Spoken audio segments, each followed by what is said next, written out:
wabarakatuh. Alhamdulillahi rabbil alamin. Wa bihi nasta'inu ala umurid dunya waddin. Wassalatu wassalamu ala sayyidina wa maulana Muhammadin sallallahu alaihi wasallam wa ala alihi wa sahbihi ajma'in. Amma ba'd. Jamaah hilir mengaji dan jamaah dimanapun berada yang dirahmati Allah subhanahu wa ta'ala, alhamdulillah pada malam hari ini dengan kemudahan dan perkenan dari Allah subhanahu wa ta'ala kita bisa berkumpul di majelis ilmu, majelis yang insyaallah siapapun yang hadir di dalamnya diberikan ketenangan batin, dirahmati dan diberkahi hidupnya, ditinggikan derajatnya. Amin ya rabbal alamin. Salawat beriring salam terlimpah curahkan kepada Nabiyuna wa qudwatuna Nabi Muhammad sallallahu alaihi wasallam. Semoga kita semangat mencari tahu apa saja sunnah Nabi. Kemudian setelah tahu, kita juga berusaha untuk mengamalkannya agar kelak kita semua insyaallah diakui sebagai umatnya dan juga mendapatkan syafaatnya. Amin ya rabbal alamin. Jamaah sekalian yang dirahmati oleh Allah subhanahu wa ta'ala, malam hari ini kita akan membahas fasal baru, nasihat baru yang ditulis oleh Al-Habib Abdullah bin Alwi Al-Haddad berkaitan dengan sikap adil dan amanah. Adil kepada siapa? Beliau sebutkan wa 'alaika bil 'adli fi ra'iyyatikal khassah wal 'ammah. Bersikap adil dan amanah kepada ra'iyah. Ra'iyah itu bahasa Arab, sudah jadi bahasa Indonesia, rakyat. Rakyat itu apa rakyat? Warga, masyarakat. Rakyat itu aslinya bahasa Arab ra'iyah, rakyat. Jadi kita ini diwajibkan untuk bersikap adil, amanah terhadap rakyat khusus dan rakyat umum. Apa yang dimaksud dengan rakyat khusus? Anggota tubuh. Ini rakyat khusus, masing-masing kita punya tanggung jawab, punya kewajiban sebagai amanah yang dititipkan Allah kepada kita. Saya bacakan. Wa a'ni bi ra'iyatikal khassah jawarihuka sab'a. Yang kami maksud berbuat adil dan jaga amanah, tanggung jawab dengan rakyat khusus. Yang dimaksud rakyat khusus ini adalah 7 anggota tubuhmu. Apa saja? Al-lisan, lisan, as-sam', pendengaran, wal basar, penglihatan, wal batan, perut, wal farj, kemaluan, wal yad, tangan, wal rijl, kaki. Ini rakyat khusus yang kita diminta untuk amanah, bertanggung jawab, menjaganya. Adapun yang dimaksud dengan rakyat umum, jadi ada rakyat khusus, ada rakyat ammah, umum, adalah siapapun yang dalam tanggung jawab kita, anak kita, istri kita, ya, dan yang lainnya. Kalau semakin tinggi jabatannya, semakin banyak rakyat yang harus dijaga. Nah, sekarang kita satu-satu kita ngebahas yang berkaitan dengan sikap adil kita, amanah kita, tanggung jawab kita kepada rakyat khusus yang tidak lain dan tidak bukan adalah anggota tubuh kita. Bagaimana, mana caranya? Kata beliau, fa inna hadhil jawarih, sesungguhnya 7 anggota yang kami sebutkan tadi, ra'iyatun, merupakan rakyat yang Allah memintamu untuk menjaganya, istar'akallahu iyyaha, dan itu merupakan amanatun i'tamanaka 'alaiha, amanah yang Allah embankan kepada kalian. Bagaimana caranya menjaga amanah ini, bertanggung jawab dengan amanah yang 7 ini? Fa'alaika bikaffiha 'an ma'siyatih, kamu tahan, kamu halangi anggota tubuh ini untuk bermaksiat. Wasti'maliha fi ta'atih, dan kamu gunakan anggota 7 ini untuk taat kepada Allah Subhanahu wa ta'ala. Kalau sebaliknya, justru anggota 7 ini untuk maksiat, yang tadinya sebetulnya nikmat kita dinjuk pendengaran, dinjuk mulut, dinjuk mata, dinjuk tangan, dinjuk kaki, nikmat. Tapi jika itu digunakan untuk maksiat, itu namanya kufur nikmat. Kata beliau, wa kullu jarihatin minha taqulu laka bilisani haliha idza aradta an ta'mala biha ma'siyatan. Kata beliau, sebetulnya anggota 7 ini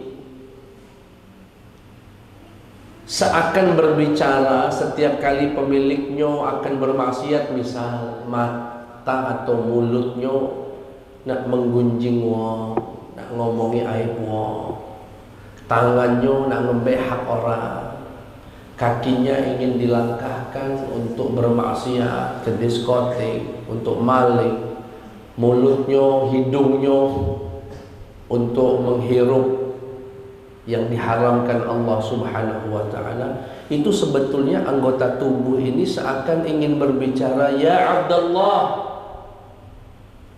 Kita ambil contoh saja mulut. Mulut misalnya dia pakai untuk menggunjing, atau tangan, kalau hari ini tangan nih dipakai untuk dosa jempol namanya, ngeklik di komentar, caci wong, menyebarkan maksiat, ya, dan lain sebagainya, menyebarkan hoax, fitnah. Begitu juga dengan anggota yang lain. Itu seakan dia berkata, ya Abdullah, ini tangan atau ini berbicara kepada pemiliknya, wahai hamba Allah, ittaqillah, takutlah kepada Allah, wala tukrihni, jangan kamu paksa aku. Ini anggota tubuh seakan berbicara dengan wong yang memiliki anggota tersebut. Jangan paksa aku melakukan apa yang Allah haramkan kepadaku. Aku ini diharamkan Allah, mulut lu ngomong, aku ini diharamkan Allah caci maki.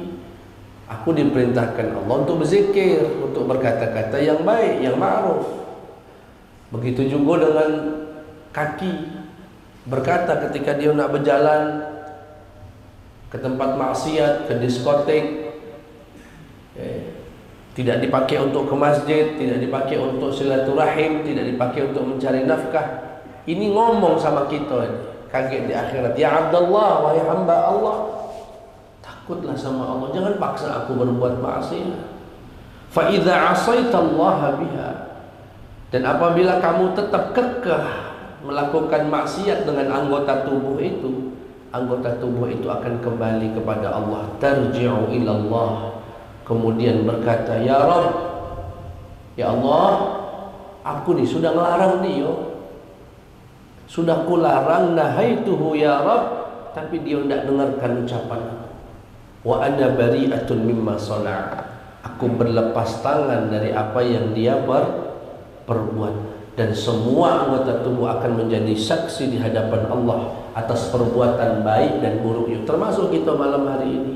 Alhamdulillah, kita diciptakan Allah kaki. Di tengah letih kita, capek kita siang hari tadi nyari nafkah, malam hari ini berjalan kita ke majelis ta'lim. Ini kaki ngomong, ya Rob, si fulan ini Masya Allah, dulu aku dipakainya untuk hadir majelis, jadi saksi dia. Yauma nakhtimu ala afwahihim wa tukallimuna aydihim wa tashhadu arjuluhum.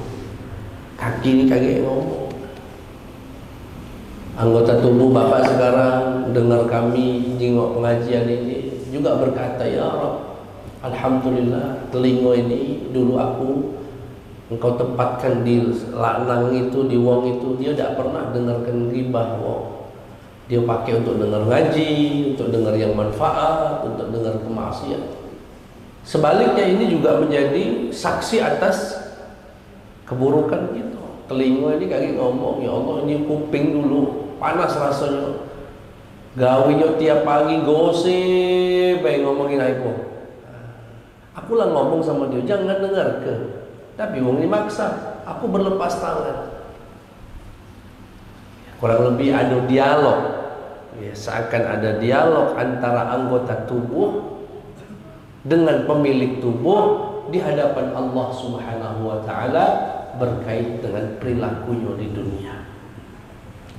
Nah, bentuk tanggung jawab kita kepada anggota tubuh yang disebut dengan istilah beliau rakyat khusus ini, ya, adalah dengan memanfaatkan anggota tubuh untuk taat kepada Allah dan menghalanginya untuk bermaksiat kepada Allah Subhanahu wa Ta'ala. Termasuk hati-hati jempol nih Pak, ya. Komentar-komentar, status-status yang Bapak Ibu share. Kita ini wong Indonesia dari dulu dikenal bangsa yang santun, bangsa yang kata-katanya dan sikapnya itu penuh dengan akhlak mulia. Itu sejak dulu. Sampai kalau kami dulu ke Mesir, wong Mesir bertanya, min aina anta, dari mana kamu? Indonesia. Masya Allah, ahsan nas, Masya Allah, sebaik-baiknya manusia. Kita ini dianggap sebaik-baiknya. Memang cak itu wong tua kita dulu santun. Kalau haji di sana senyum, murah senyum. Siapapun datang murah senyum. Kadang kita tawari sanjo ke rumah kita berkunjung. Tapi di era media sosial ini, sekarang bangsa ini dikenal dalam dunia maya Pak khususnya sebagai netizen paling kejam di dunia, paling kotor kata-kata. Kalau ada apa misalnya, wah habis itu uang yang dikeluarkan dengan caci maki, intimidasi. Malu kadang-kadang. Ada yang tidak percaya ini benar orang Indonesia. Iya, cak itulah orang Indonesia itu. Memang kalau ketemu langsung kayak ini senyum-senyum, dibalik komentarnya ujung-ujungnya minta maaf, ya, itu semua akan diminta pertanggungjawaban di hadapan Allah Subhanahu wa Ta'ala. Termasuk yang mencaci maki habaib sekarang, yang sedang panas di Indonesia. Dia tidak percaya kalau Habib keturunan Nabi Muhammad. Gak apa-apa, itu hak dia. Kita ada tanggung jawab masing-masing. Kita yang percaya ada tanggung jawab, yang tidak percaya juga ada tanggung. Tapi caci maki bukan akhlak Nabi Muhammad Sallallahu Alaihi Wasallam. Percaya tidak percaya dengan habaib sebagai keturunan Rasulullah, itu hak masing-masing. Tapi caci maki jangan mengatasnamakan membela Wali Songo, membela ulama Nusantara, membela Rasulullah. Kedip, bohong, caci maki semua isinya. Bapak bisa lihat sekarang di status, bahkan di situs resmi Nahdlatul Ulama NU, semua postingannya dicaci maki, diserang dengan alasan membela ulama Nusantara. Tidak mau dengar lagi ulama dari imigran Yaman. Itu bahasa primitif. Itu orang itu layak hidup di zaman Angling Dharma. Tidak cocok di abad 2000. Angling dan cocok dia di zamannya, zaman batu, Homo sapien, cocok loh itu. Wah, sedih kita nengoknya, caci maki. Tapi aku juga merasakan ada penyelinap, ada penyusup yang mencoba ingin merusak hubungan kita. Sekali lagi alhamdulillah Pak, kita di Palembang bersyukur. Ulama kita, kiai-kiai kita, ustaz-ustaz kita sama habaib, nah, bersaudara, saling menghargai, saling menghormati.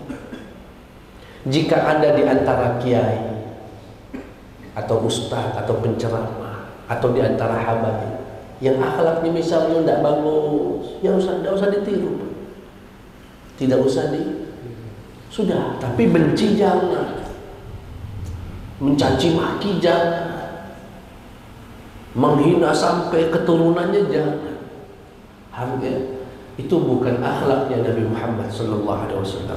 Suatu ketika ada orang Yahudi datang menjumpai Nabi, berkata, "Assalamu alayka ya Muhammad." Dirubah assalamu alayka, digantinya sama orang Yahudi assam. Sam itu mati, matilah kau, kurang lebih kayak itu ya Muhammad. Istri Rasulullah Sayyidah Aisyah yang saat itu ada di sebelah Nabi mendengar orang Yahudi ini bukan mengucapkan salam, mendoakan keselamatan untuk Nabi, tapi mencaci maki. Dibalas oleh Sayyidah Aisyah, "Waalaikumsalam." Kalian itulah yang mati. Ditegur oleh Rasul. Ya Aisyah, al-mu'min laisa bita'anin wala la'an. Muslim itu bukan pencaci maki dan bukan pelaknat. Bayangkan ini.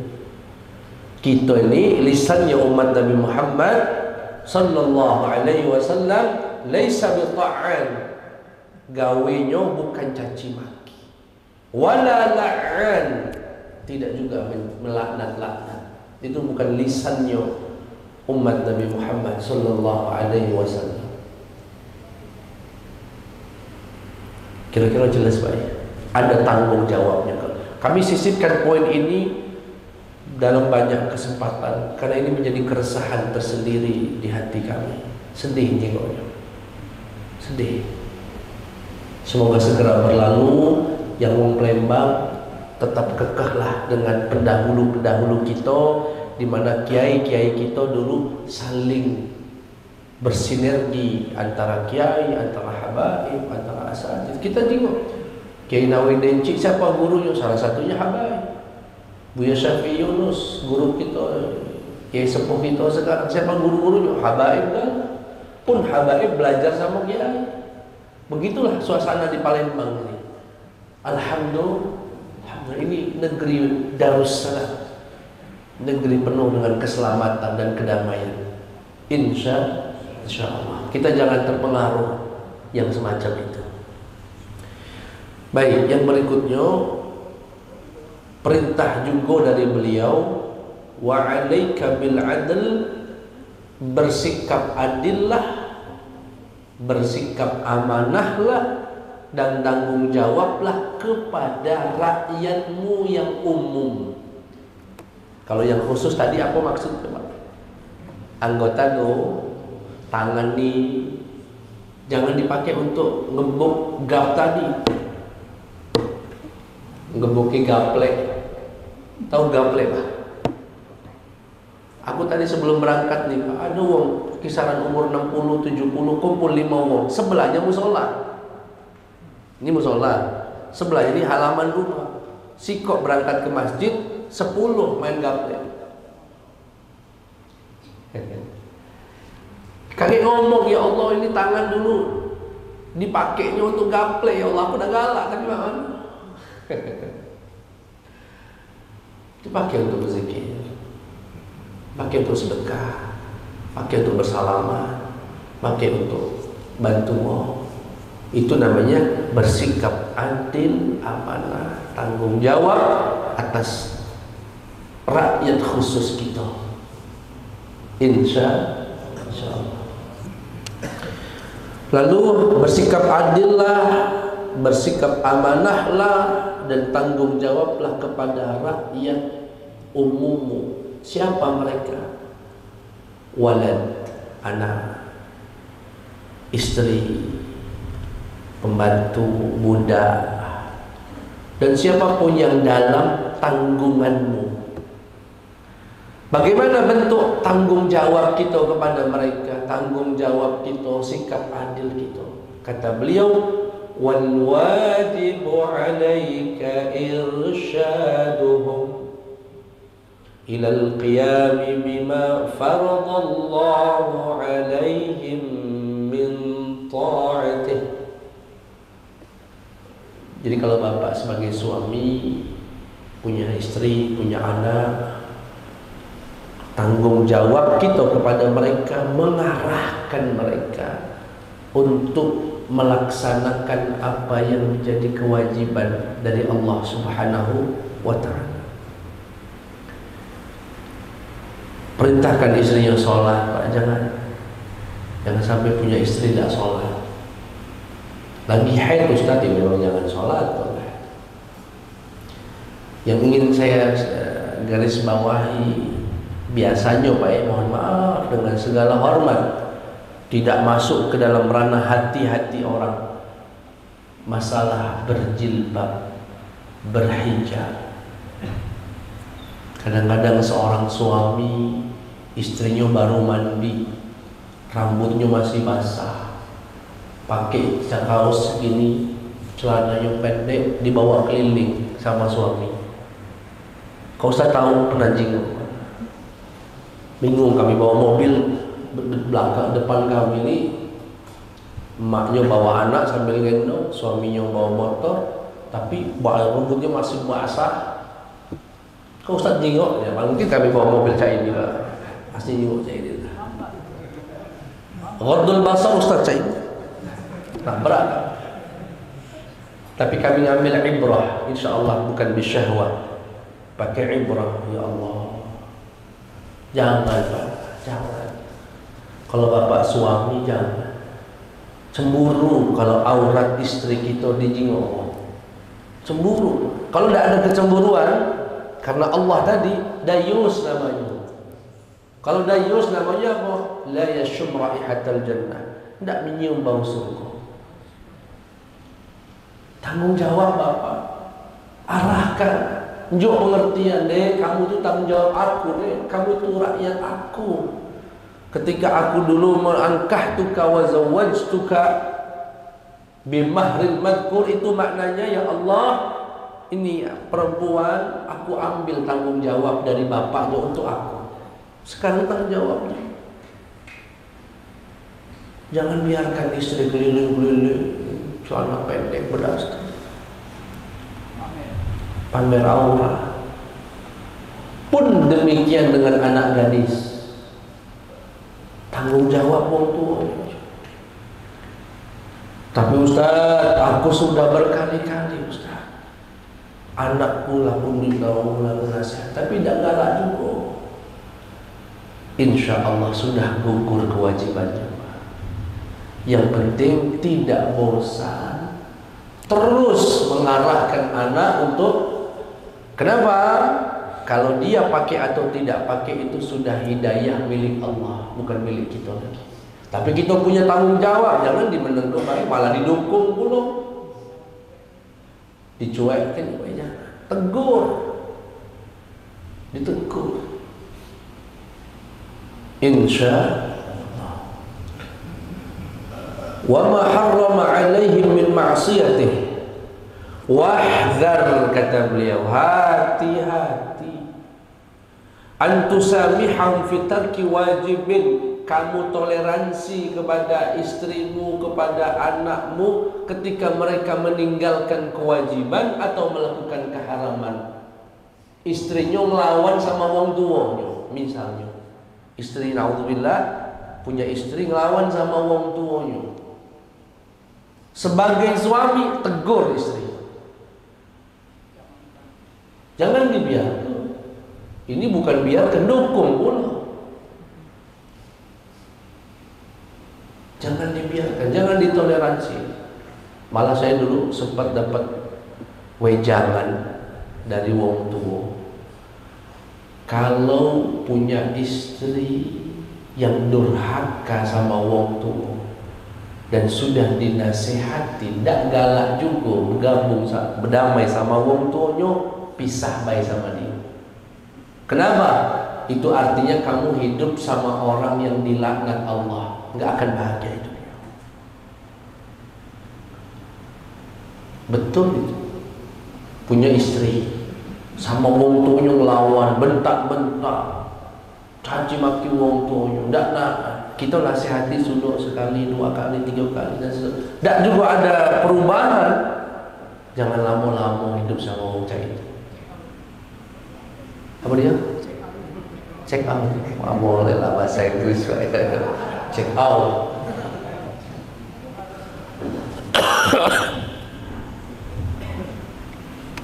Kan enggak, mak mano mau dapatkan sakinah, mawaddah, warahmah dengan pasangan yang dia dilaknat Allah.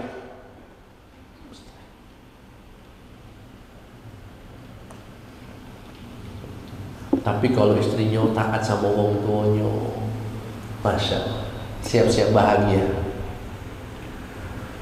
Ditegur. Jadi kalau ada istri ngelawan sama wong tua, ada istri diam-diam minjem duit beranak.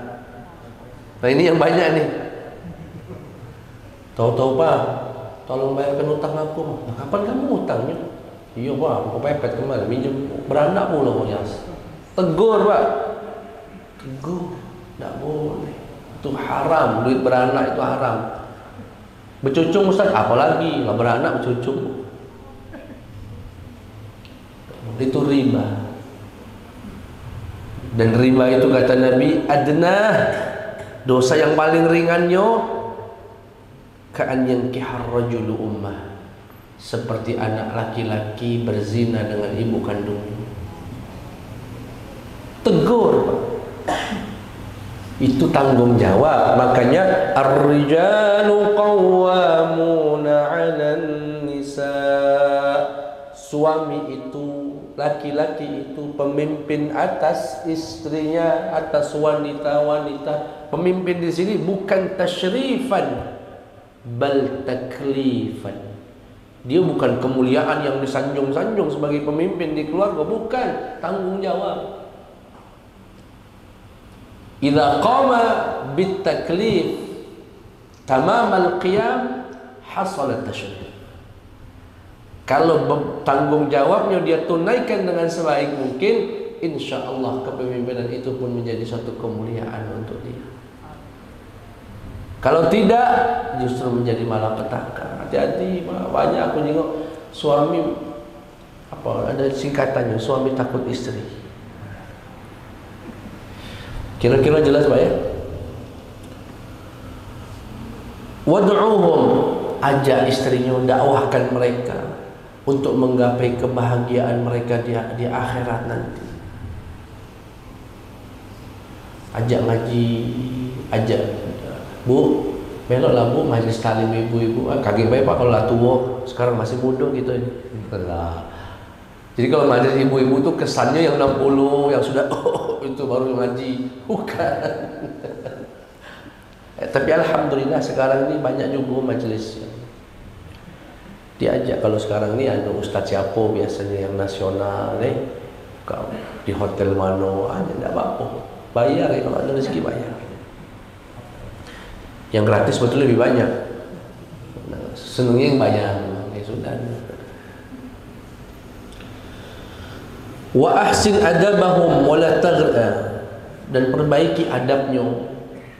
Ada anak misalnya kencing depan pintu, berdiri tegur, tidak boleh cak itu, masuk kamar mandi, jangan dibiarkan. Saya pernah melihat ada satu kesempatan jenguk budak umur 5 tahun, 6 tahun SD lah, kencingnya di depan pintunya. Aku jenguk, aku arahkan orang tuanya, kan, kau atau kak, anaknya janganlah kencing, biasa masih kecil. Dari yang semacam ini, pembiaran. Dia kalau 1 akhlak, 2 akhlak, 3 akhlak, 4 akhlak, anak makan tidak pernah habis, ngombe banyak misalnya, minta ditegur, tidak boleh ngambil, makan sampai habis. Walaupun pasti levelnya bukan level marah-marah gitu, ada, tapi sudah diarahkan sejak kecil. Nabi Muhammad SAW ketika ada anak makan tidak pakai bismillah, kata Nabi, "Samillah, wahai anakku, sebut nama Allah. Kalau nak makan baca kul biyaminik, makanlah pakai tangan kanan. Wa kul mimma yalik, dan makanlah yang ada di hadapanmu. Nak jangan biasa makan sini ambek wong lauk yang misalnya, jangan makan di nampan bareng sama kawannya dulu. Jangan menjajah punya wong. Baik dulu yang di depannya, nah, digeser sampai dihabiskan.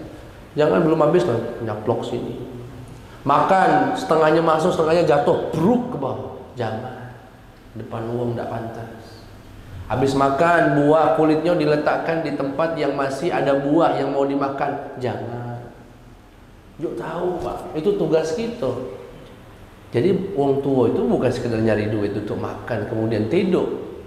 Akhlak, adab bagian dari sesuatu yang, kalau anak ngomongnya kasar, wah budak-budak saya ini hari ngomongnya kadang di luar nalar, tegur,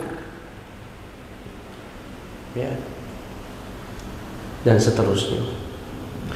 Dan kata beliau, jangan tanamkan cinta dunia ke dalam hati anak. Agak sarul.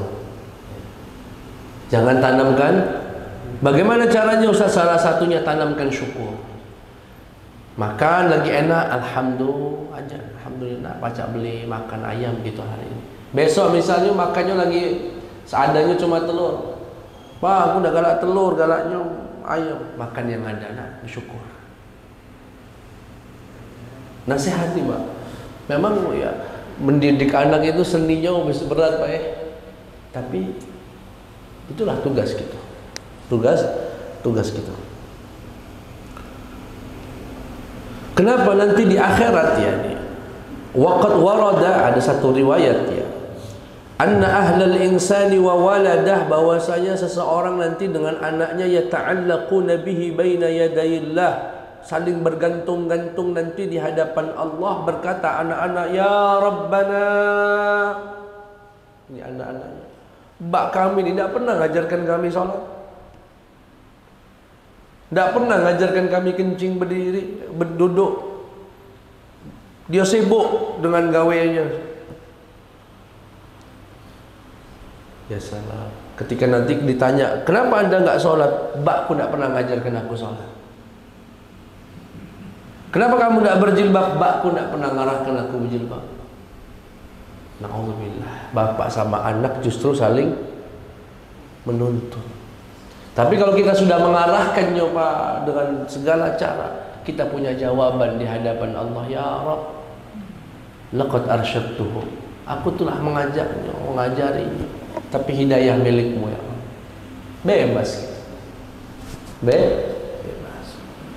Kemudian nah ini Pak ya, untuk anak dari sekarang, ya Allah, tantangan anak-anak kita nih Pak. HP, kalau cinta dengan anak dibatasi main HP. Bukan cinta itu, ngerusak. Bahkan saya amati, wallahu a'lam, sekarang itu ada satu penyakit yang kelihatannya agak merebah, agak banyak Nggak tahu kalau memang dari dulu banyak, tapi sepengetahuan kami yang disebut dengan speech delay, terlambat ngomong, terlambat bicara. Kenapa? Karena anak diinjuk HP, tidak pernah diajak bicara. Akhirnya kosakatanya terbatas, tidak bisa bergaul dengan orang karena hidupnya dikit-dikit nangis anak. Lebih baik nangis di siang hari, di waktu kecil, daripada bapak nangis nanti kalau dia sudah besar. Itu emosinya Pak, ada candu ini Pak. HP ini ada candu. Sampai matanya iya Pak. Ngeri, tegas pun tuh. Tegur. Dibatasi. Memang menghilangkan 100% mungkin sulit karena memang sudah zamannya Tapi ada, alhamdulillah ada aplikasi-aplikasi apa namanya, bisa ngontrol matikan HP anak dia sekian menit ya. Ujiannya besar sekali. Ujian kita mendidik anak di akhir zaman nih Pak, berat ya. Kemudian yang berikutnya, وعليك بمعاملتهم بالعدل والفضل أما العدل فهو أن توفيهم حقوقهم التي أوجبها الله لهم عليك من النفقة والكسوة والمعاشرة بالمعروف ومن العدل الواجب أن تردع بعضهم عن ظلم بعض وتقتص لمظلومهم من ظالمهم. Wahai orang tua, kata beliau, bersikap adillah kepada anak. Bersikap adil dan bersikap fadl. Fadl itu bersikap penuh dengan kemurahan, dengan kebaikan. Maksudnya adil itu gimana Pak? Hati-hati, jangan sekali-kali bersikap tidak adil sama anak. Nabi bersabda, ittaqullaha wa'dilu baina auladikum. Takutlah kepada Allah dan bersikap adillah kepada anak-anak. Jangan sampai sikap wong tua yang tidak adil sama anak tadi justru melahirkan kebencian dulur, beradik. Banyak cerita yang kita dengar, aku benci nian sama kakakku, emakku sayang nian sama dia, aku diabaikannya, macam-macam ya. Ini sikap adil. Adil itu tidak harus sama, tetapi profesional. Jangan, aku terharu juga beberapa waktu lalu ada video di grup WhatsApp kalau nggak salah, mungkin di daerah-daerah Rusia apa mana itu. Bapaknya datang nunjuk HP baru sama anak betina bungsunya itu. Ayunya jingok, nangis yang apa? Dalam yang dari hatinya tadi. Tahu-tahu bapaknya lah nyiap ke juga HP buat ayunya. Baru dia berpelukan bersama. Artinya anak itu meski beradik Pak, saling sawang juga apa yang dilakukan wong tua kepada. Jangan sampai anak memperhatikan sikap tidak adil orang tua kepada anak. Minimal menawarkan, misalnya sekolah. Dek, kamu nak sekolah di mana? Kakakmu nak sekolah di sini. Kamu galak nak di sini? Galak Mak, penuhi. Ndak galak Pak. Bagus lu Dedi, kawan. Ndak galak aku pergi, sudah. Itu. Tapi yang siko karena dia sayang tadi dengan anak pertamanya misalnya, segala penuhnya dihajat dan dipenuhi. Begitu yang siko. Nah, ini penting ya, dan terus harus ada keterbukaan juga antara anak. Jangan sampai anak punya tafsiran sendiri atas sikap wong tuanya ya. Dan lain sebagainya. Kita memang agak sulit Pak ya. Makanya sekarang ini ada ilmu baru, mungkin disebut dengan ilmu parenting. Ilmu bagaimana manajemen mendidik anak. Kalau dulu ngalir-ngalir baik zaman kita ini Pak, Anak ngebolang pergi lah sana, hujan-hujanan lah sana, nangis tinggal goreng telur dewek. Kalau sekarang ini ya.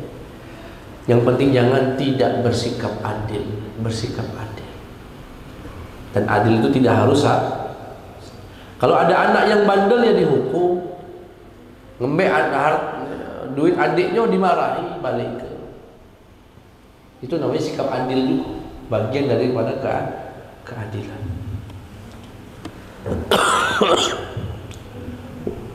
Adapun bersikap fadl, tadi ada sikap adil, ada sikap fadl.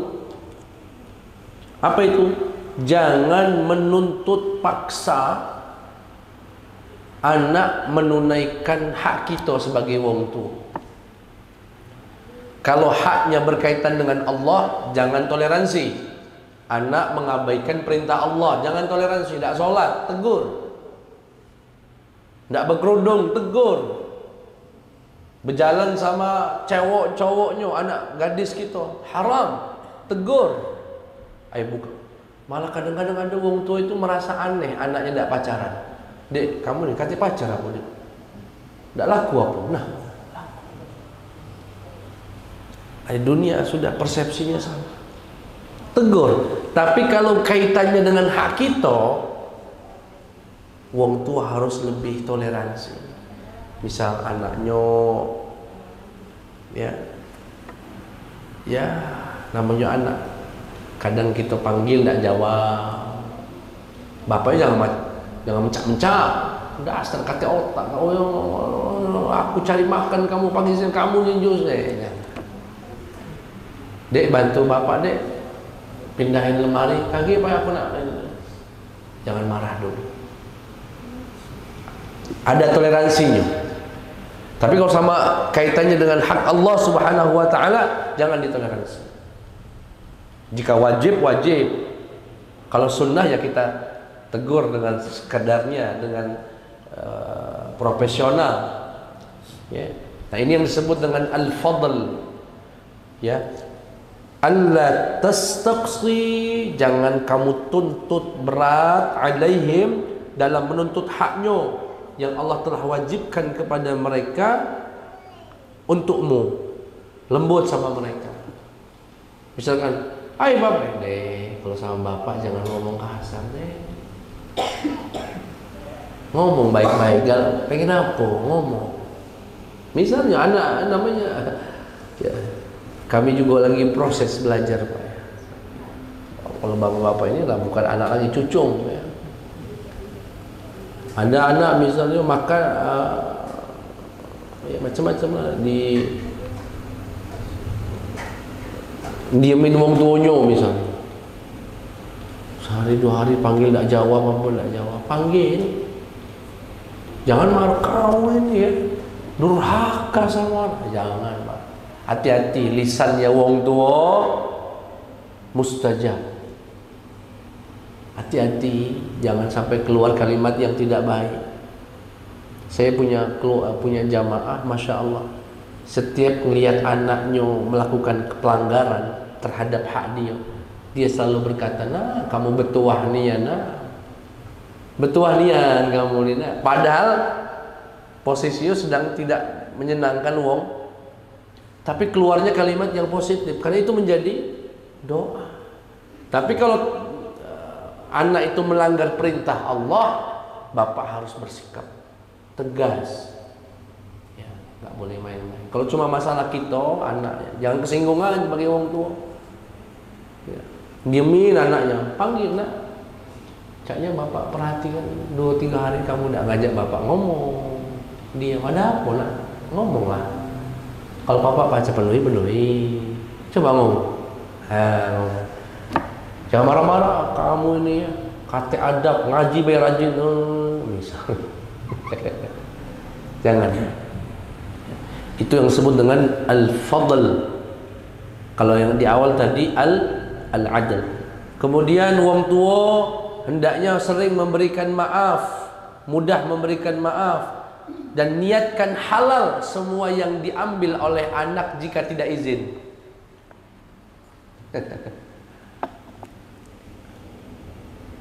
Tahu-tahu kopi gitu habis, apa yang minum? Mas, mana kopi aku kan habis. Tadi anaknya penyicip, sudah halal kebaya Pak. Kalau surat tanah Ustaz, aduh, surat tanah. Tahu-tahu anaknya gandeng kenyok. Untuk judi online pula, la haula wala quwwata. Untuk slot.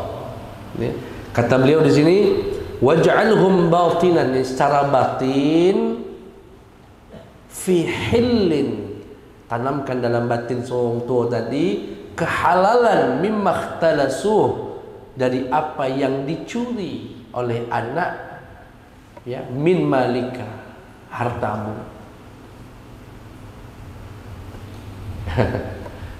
Ya, diikhlaskan baik Pak.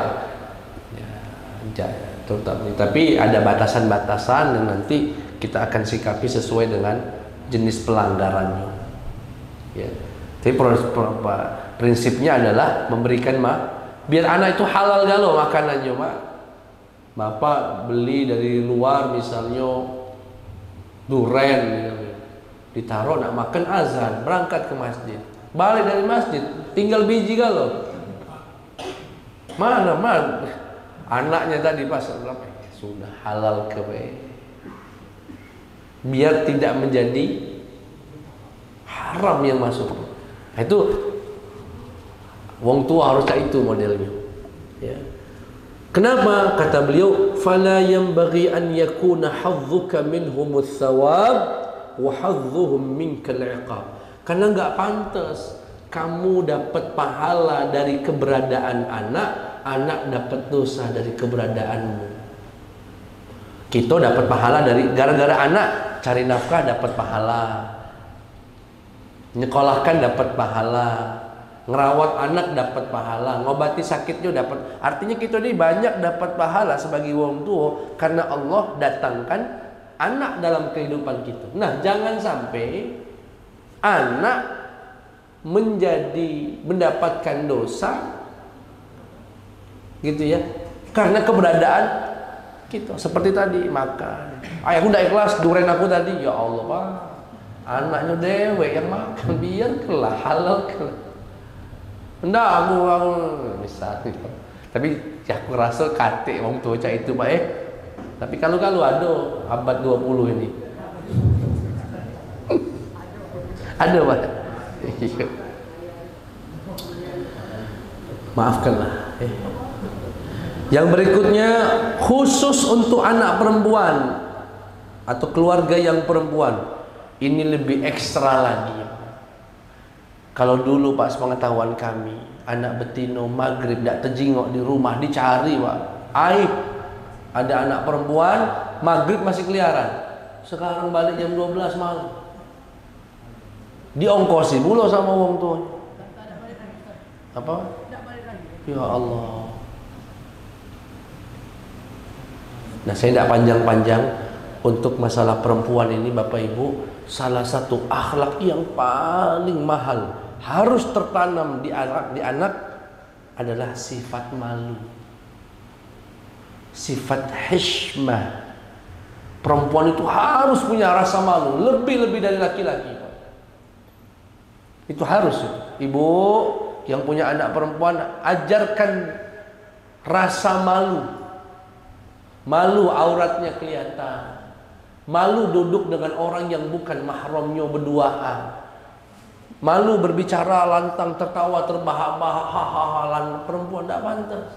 Malu duduk di pinggir jalan, malu pakaian ketat.